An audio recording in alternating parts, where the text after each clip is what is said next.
The morning sun shone brightly on the glass doors of the bank. People hurried in and out, carrying papers, depositing checks, paying bills. It was a normal day for everyone. But one man's arrival would change everything inside. David Carter stepped through the doors, dressed neatly in a tailored suit. His shoes shined, his tie was simple but elegant, and in his hand he carried a black leather folder. To most eyes, he looked like any other customer calm, quiet, polite. No one there knew that David was a CEO of a successful company, a man used to making million-dollar decisions. He wasn't flashy, he wasn't loud. He believed in humility, and he believed that respect was something every person deserved, no matter their background. The bank lobby was busy. A line of customers stood near the counters, while others sat waiting in chairs along the wall. The faint sound of printers and ringing phones filled the air. Behind the main desk, the bank manager, Mr. Thompson, watched over everything. He was a tall man with a proud posture, always scanning the room with a sense of superiority. David walked in quietly and nodded to a receptionist. "Good morning," he said politely. The receptionist gave him a short smile, barely looking up, then returned to typing. David glanced around, saw the seats by the wall, and took one. He didn't demand attention. He was patient. Some customers glanced at him briefly. He looked professional, but he didn't stand out. In this world, people often judged importance by noise, by how much someone demanded to be noticed. David didn't do that. He simply waited, his folder resting on his lap, his eyes calm. Minutes passed. One by one, names were called. People who had come after David were being attended to. He noticed it, but he said nothing. He believed in giving people the chance to do the right thing. At the counter, Mr. Thompson noticed David sitting there. He narrowed his eyes. Something about David's calmness irritated him. In his mind, important people always made themselves known, and anyone sitting quietly in the corner had to be unimportant. He leaned toward a staff member and whispered, "Don't worry about him. Let him wait. We'll deal with the real clients first." The staff nodded, and just like that, David was ignored. More customers arrived. Some were greeted with big smiles. Others were offered water or ushered quickly to the manager's office. David remained seated, waiting as the clock ticked on. He glanced once at the clock. 10 minutes passed. Then 20. Still, no one called his name. He opened his folder, checked a few papers inside, then closed it again. He was calm, but his eyes were sharp. He wasn't angry, not yet. Around him, small whispers began. A young man waiting nearby leaned toward another customer. "Strange, isn't it? He's been here longer than me. Why haven't they called him?" The other shrugged. "Maybe he doesn't matter." David heard them, but he didn't react. He had heard worse in his life. He knew how often people judged him by his skin, by his quiet nature, by his refusal to boast about his success. He had built his company from nothing, step by step. And he had learned one lesson well. Patience often revealed people's true character. Inside the manager's office, Mr. Thompson checked his schedule. A meeting was planned with a representative from a major corporation, a partnership deal worth millions. He smiled to himself, imagining how this deal would increase his importance in the bank. Yet, he didn't realize that the very man he was making wait outside, the man he had dismissed without a second thought, was the one he was supposed to meet. Back in the lobby, David sat still, watching, waiting. Every detail around him was like a silent test. How they treated him now, when they thought he was nobody, would tell him more than any polite words later. The hourglass of truth had been turned. And slowly the sand was falling. For now, David remained just another face in the crowd, unnoticed, unappreciated. But soon, the entire bank would discover who he really was.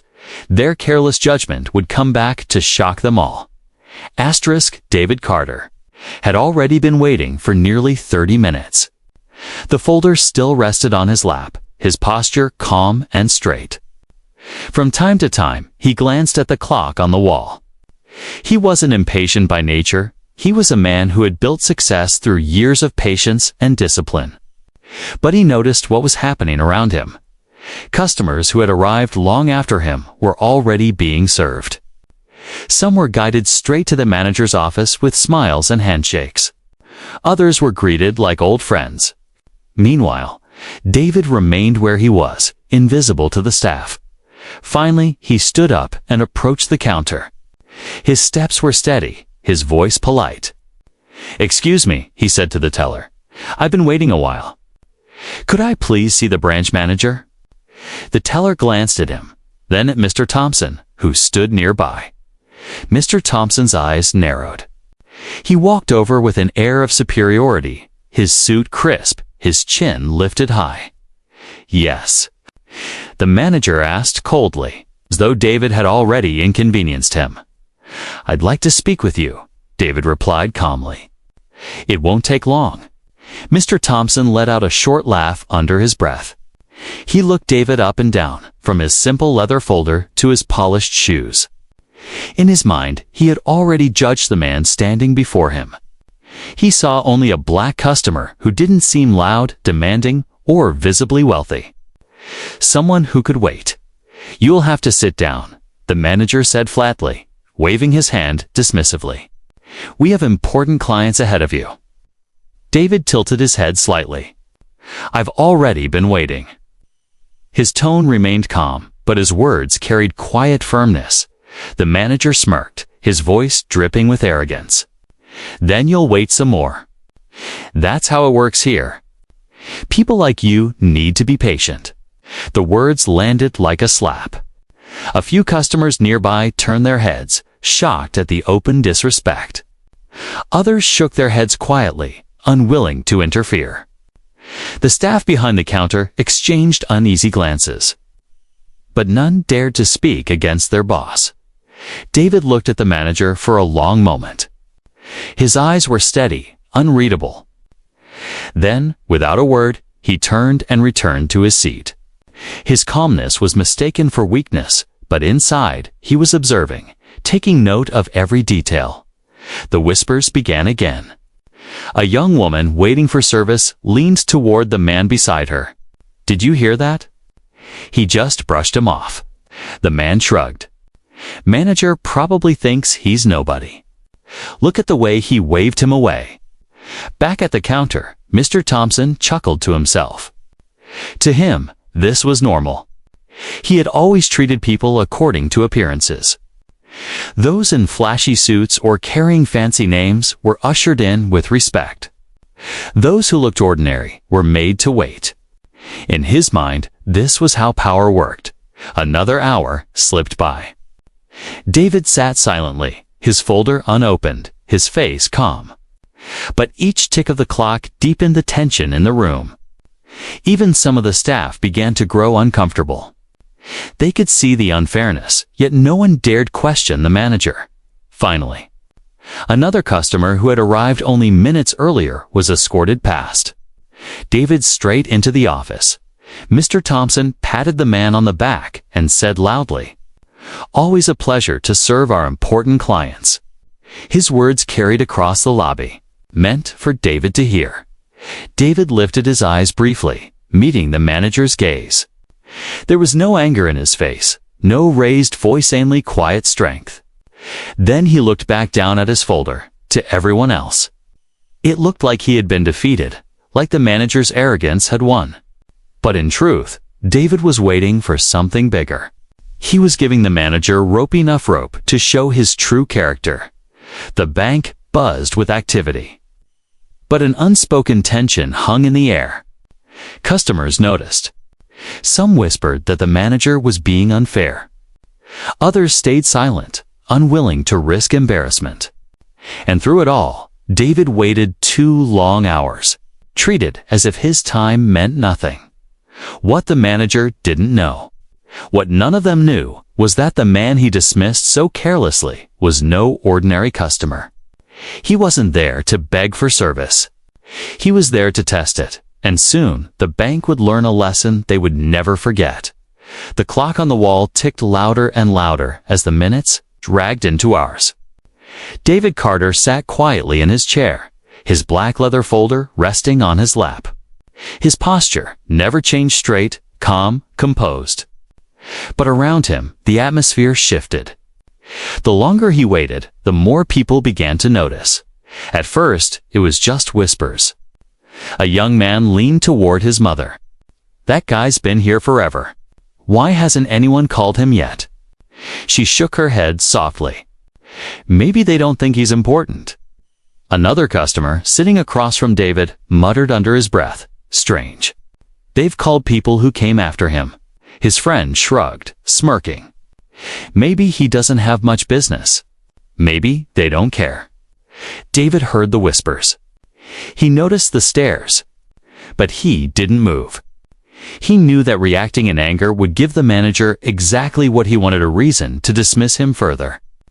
Instead, he chose silence. Though every minute of silence felt like a weight pressing on his chest.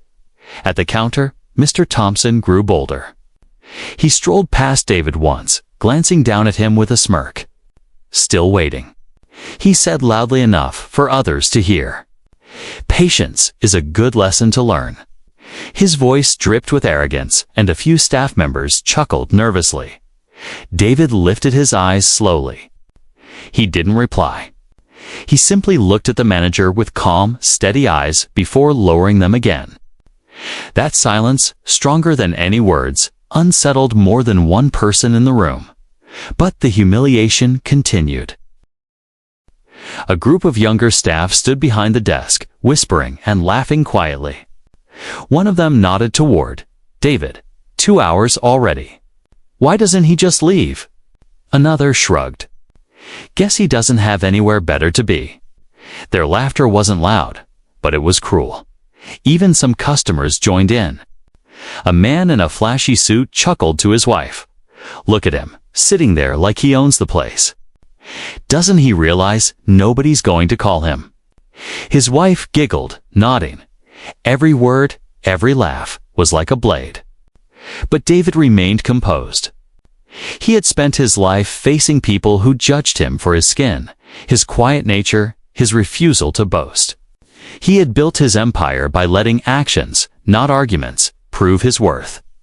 And today would be no different to ours past. The manager had made sure David was the only one left waiting. The room began to thin out as customers were served and left, but David stayed seated. His calmness confused some, annoyed others. The staff expected him to complain, to demand, to lose his temper. But he didn't. He waited. Finally, a customer who had been watching from the corner spoke up. She was an older woman with kind eyes. She stood, walked over, and said softly, "Sir, why don't you ask again? You've been here longer than anyone." David gave her a small smile. "Thank you," he replied gently. "But I know what I'm doing." She looked puzzled, but nodded, sensing there was more to this man than met the eye. At that moment, Mr. Thompson reappeared, laughing loudly with another client. He shook the man's hand, saying, "Always a pleasure to serve important people." His words were sharp, aimed directly at David like knives. Some customers glanced at David, expecting him to finally break. But David didn't move. He simply adjusted his tie, his expression unreadable. Inside, though, he had already made a decision. Enough was enough. The humiliation had run its course. The bank manager had revealed his true character, and everyone in the lobby had witnessed it. David knew the moment had come to turn the tide, not with anger, not with shouting, but with truth. As the whispers died down and the clock ticked past the 2-hour mark, David slowly rose from his chair. His calm steps echoed in the quiet lobby as he walked toward the counter, every eye following him. The staff grew uneasy. Customers leaned forward in their seats. Something in the air shifted, like the calm before a storm.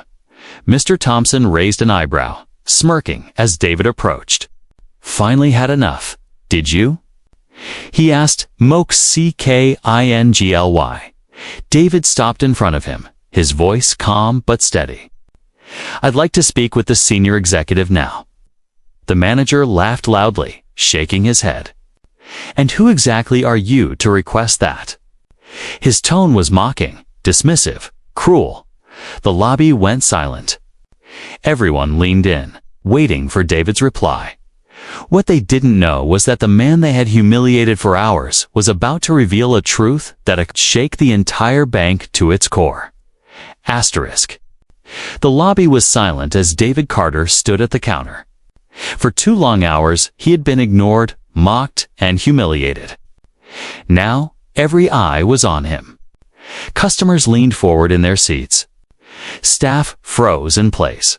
Even the faint sound of the printer in the back seemed to quiet down, as if the entire bank was holding its breath. Mr. Thompson. The bank manager folded his arms with a smirk.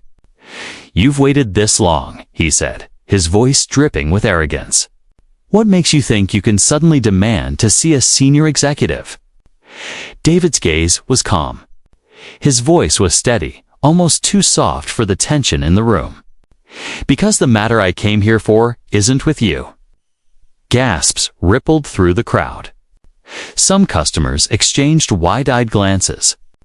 Others whispered, wondering what gave this quiet man the confidence to say such words. The manager chuckled, shaking his head. "And who exactly are you?" he asked mockingly. "Some big shot. Some VIP we don't know about." "Sir, this is a bank. We deal with real clients, not dreamers with folders." He pointed at the folder in David's hand, laughing. "What are you hiding in there? A resume? Maybe a request for a loan you'll never get." A few staff members laughed nervously, though others stayed silent. Sensing the storm that was about to break, David slowly placed the folder on the counter and opened it. He didn't rush. His movements were deliberate, controlled. One by one, he laid out documents, official papers, contracts, letters. The manager's laughter died as his eyes landed on the first page. The words were bold, clear, undeniable. Carter Enterprises. CEO David Cortera. Hush spread across the lobby. The customers craned their necks to see. The staff leaned closer, their mouths slowly opening in disbelief. David met the manager's eyes and said quietly, "I am the CEO of Carter Enterprises, the company negotiating a multi-million-dollar deal with your bank."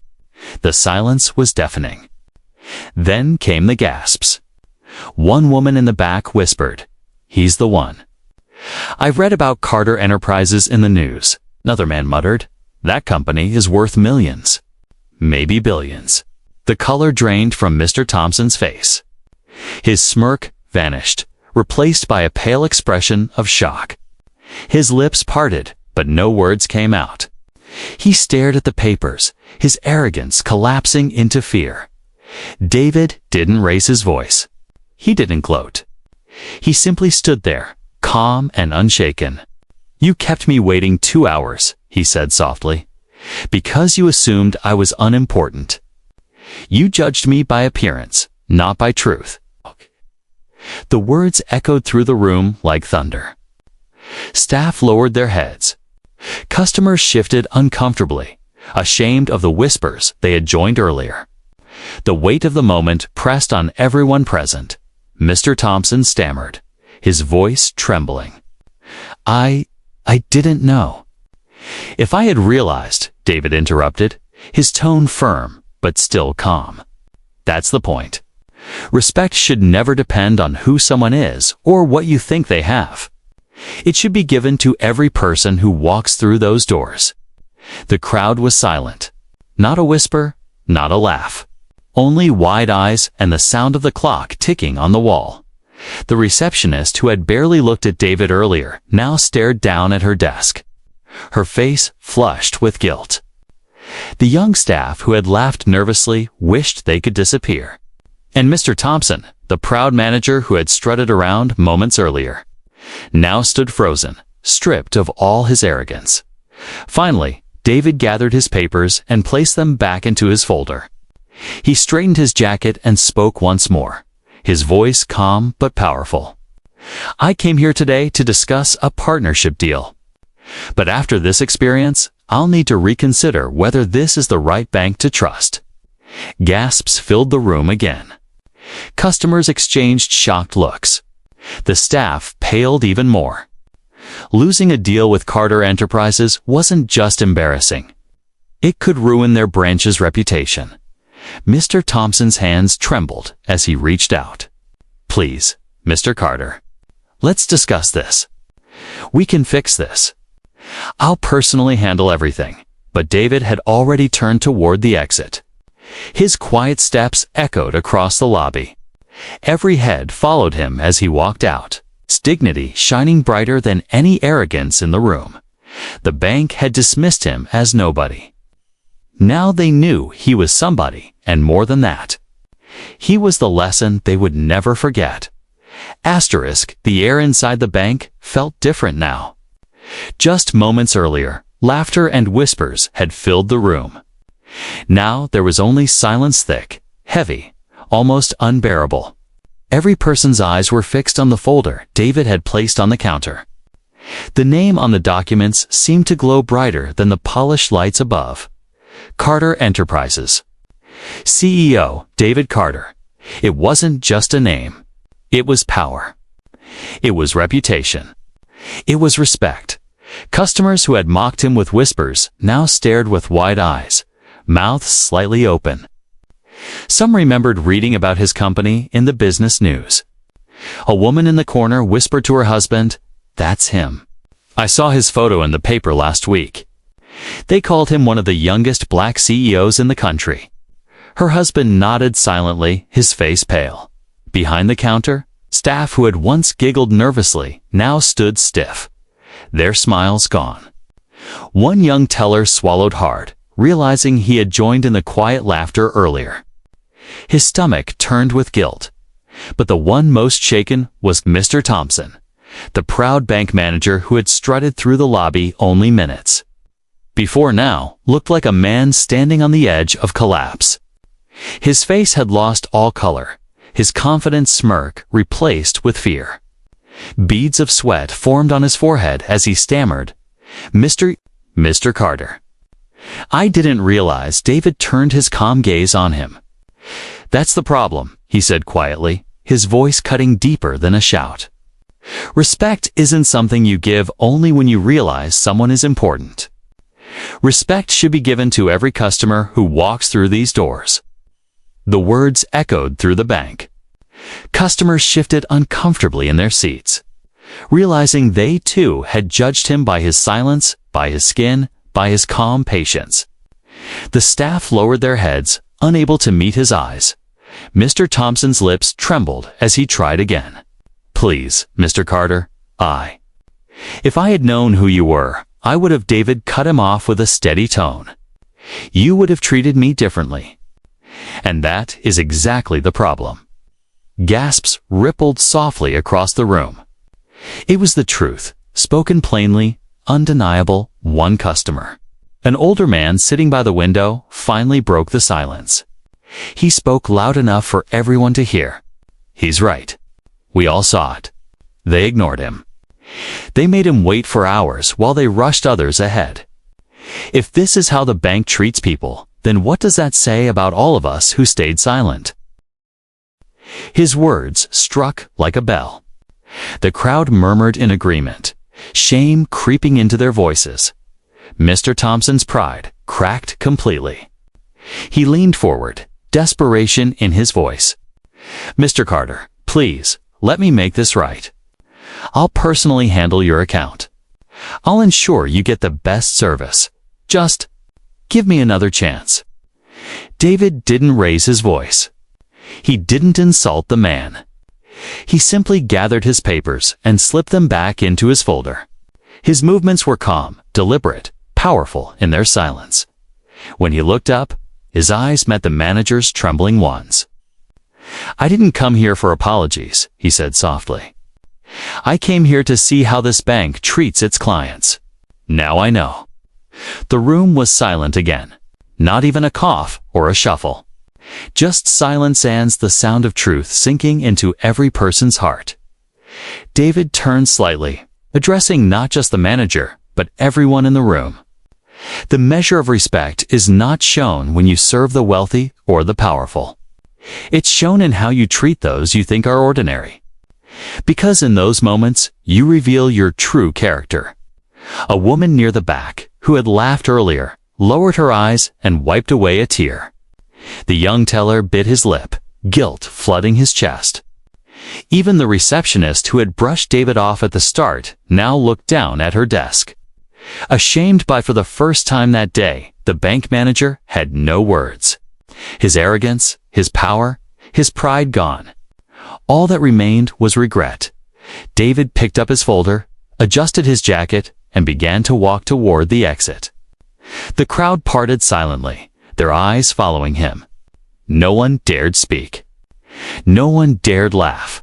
As the glass doors closed behind him, the bank lobby felt colder, emptier. The man they had dismissed as nobody had revealed himself to be somebody greater than all of them combined. And his words, quiet but sharp, lingered in the air like a shadow. Respect isn't earned by titles, it's earned by how you treat people. The doors closed behind David Carter, and the echo of his footsteps faded into the city outside. Yet inside the bank, his presence still lingered. The silence he left behind was louder than the laughter that had once filled the lobby.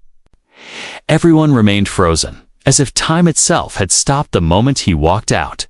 Mr. Thompson, the bank manager, stood rooted to the spot. Just minutes ago, he had been the most confident man in the room, smirking, strutting, certain of his authority. Now, his shoulders sagged, his face pale, and beads of sweat glistened on his forehead. He sank slowly into his chair, staring at the empty space where David had stood. The reality of what had just happened hit him. Like a heavy stone, he had kept a CEO waiting for 2 hours. Not just any CEO, but one whose company was about to sign a multi-million-dollar deal with the bank. And worse, he hadn't just ignored him. He had mocked him, insulted him, humiliated him in front of everyone. The receptionist who had first brushed David off covered her face with her hands. She whispered to herself, "I didn't even look at him properly. I just thought he wasn't important." Her voice trembled with guilt. The young teller who had laughed earlier shifted uncomfortably, his cheeks burning. He replayed the moment when he and his colleague had whispered, "Why doesn't he just leave?" Now, the shame of those words crushed him. Customers in the lobby sat stiffly, whispering among themselves. Did you see the look on his face? He didn't even need to shout, one man murmured. He was calm, and still he made us all feel small, a woman replied, her eyes wet with guilt. Mr. Thompson pressed his hands against his forehead, his thoughts racing. What have I done? He remembered shaking hands with important clients that morning, rushing to serve people who flaunted status and money, while a man of true influence had sat waiting patiently. He had failed the simplest test of leadership respect. The senior executive of the branch rushed into the lobby. Having been alerted by the whispers and commotion, "What happened here?" he demanded, his eyes darting around. The staff shifted nervously, no one wanting to answer. Finally, one brave teller spoke. "Sir, the man who left just now." That was David Carter, CEO of Carter Enterprises. The executive froze. His jaw tightened. He turned slowly toward Mr. Thompson, his face a mask of disbelief and fury. "You mean to tell me you made him wait? For 2 hours?" Mr. Thompson stammered, his voice breaking. I didn't know. I thought he was just..." He stopped, realizing the weight of his own words. Just what? Ordinary. Unimportant. Not worth your time. The thought made his stomach churn. The executive's voice rose, sharp and cutting. We were about to close one of the largest deals this branch has ever seen. And you let arrogance destroy it in minutes." The shame was unbearable. Mr. Thompson lowered his head, his pride shattered. He had always believed power came from titles and appearances, from deciding who deserved attention and who didn't. But David Carter had just proved him wrong. True power came from dignity, from patience, from the quiet strength of someone who didn't need to prove himself. The staff stood in silence, the lesson sinking into every corner of the bank. They remembered the whispers, the laughter, the cruel smirks they had joined in. Now they saw how wrong they had been. One by one, guilt filled their hearts. A customer finally spoke up, her voice trembling. "I'll never forget this," she said softly. We all laughed when he was ignored. But he turned out to be greater than any of us. "I feel ashamed." Heads nodded slowly. The humiliation was no longer David's, it belonged to the bank. For Mr. Thompson, the regret was heavier than anything he had ever carried. He knew that no apology would be enough. No explanation could erase what everyone had witnessed. His arrogance had cost him respect. His pride had cost the bank its reputation. And his judgment had cost them a powerful partnership. He buried his face in his hands and whispered, "I ruined everything." But David Carter had already left, his calm footsteps carrying him far from the building. He hadn't raised his voice, he hadn't threatened, and yet he had shaken the entire bank to its foundation. His silence had spoken louder than 1,000 words. And his lesson would echo long after he was gone. That day, regret filled every corner of the bank. Staff, customers. And the manager himself learned the hardest truth. Sometimes the cost of arrogance is not measured in money. It's measured in dignity, lost, respect, destroyed, and opportunities gone forever. And as the sunlight streamed through the glass doors he had just walked through, the entire bank knew one thing. They had underestimated the wrong man. The next morning, the bank was unusually quiet. Staff moved slower than usual, their voices hushed. The memory of the day before still hung over the building like a heavy cloud. No one had forgotten the man in the tailored suit who had waited silently for 2 hours. No one had forgotten the moment his name was revealed, David Carter, CEO of Carter Enterprises, and no one could forget the shame that followed in his office. Mr. Thompson sat slumped at his desk. He had barely slept. All night he replayed the scene over and over in his mind, the smirks, the dismissive words, the mocking tone he had used. He remembered the way David had looked at him with calm, steady eyes, never raising his voice, never showing anger, yet leaving him completely broken. A knock at the door pulled him from his thoughts.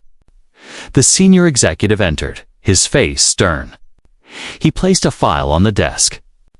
"It's official," he said sharply.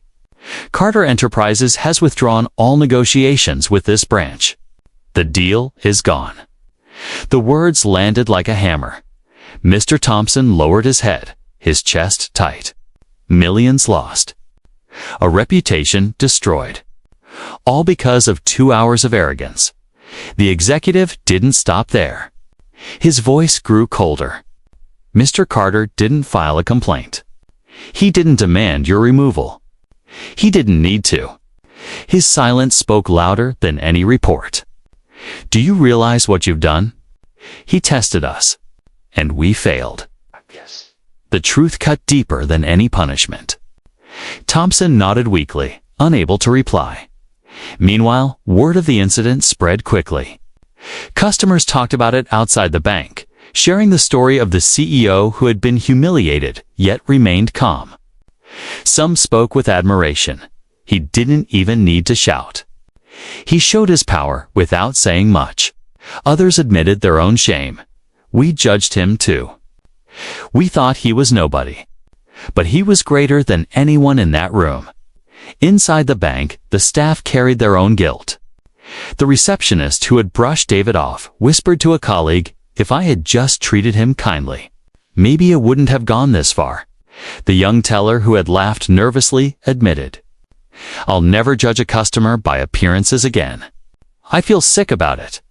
For them, it was a painful but unforgettable lesson. As for David Carter, he didn't think of revenge or punishment. He didn't need to. He had walked out with his dignity intact and his message delivered.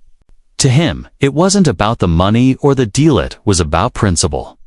He had given the bank a chance to prove itself, and when it failed, he left it to face the weight of its own actions.